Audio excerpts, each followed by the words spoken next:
Коми национальной гимназии сегодня прошел всероссийский экологический урок «Сделаем вместе». Пятиклассникам рассказали, что можно сделать, чтобы сократить количество отходов, как обращаться с мусором и что каждый может сделать для того, чтобы мир вокруг нас стал чище. Рассказать об экологии решили председатель Госсовета Коми и руководитель общественной организации «Экологи Коми». Таисия Шляхтина продолжит. Если хочешь изменить мир, начни с себя. Простая истина, которую спикер Госсовета сегодня постарался донести до школьников. Беседу с пятиклассниками Игорь Ковзель начал с демонстрации крупнейших свалок мира.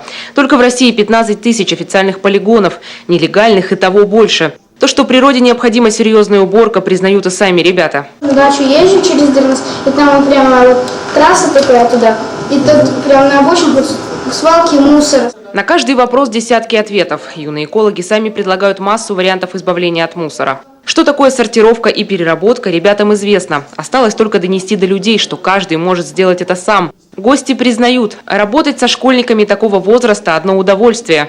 Тут пятиклашки, которые только-только вышли из начального звена, они еще очень открытые и очень позитивно воспринимают всю информацию. К тому же, если они еще что-то сами попробовали, что-то сами уже сделали, то тем интереснее. А этот класс выбран тоже не случайно. У нас уже принимал участие в акции по сбору макулатуры «Вторая жизнь». То есть они знают уже, что можно сделать с макулатурой, что не нужно выкидывать, что можно сдать и что-то из нее сделать. Кстати, по части охраны окружающей среды школа действительно преуспела. В эко-акциях ученики и педагоги активно участвуют с 2010 года. В прошлом году гимназия собрала 1,5 тонны макулатуры. Каждый ученик принес по 2 килограмма. Тем самым ребята сохранили целую аллею, 24 дерева. Игорь Ковзель предложил в следующий раз заняться сбором батареек. Даже небольшие акции помогают хоть как-то продвинуться в сфере природоохраны. В этом плане республика только в начале пути.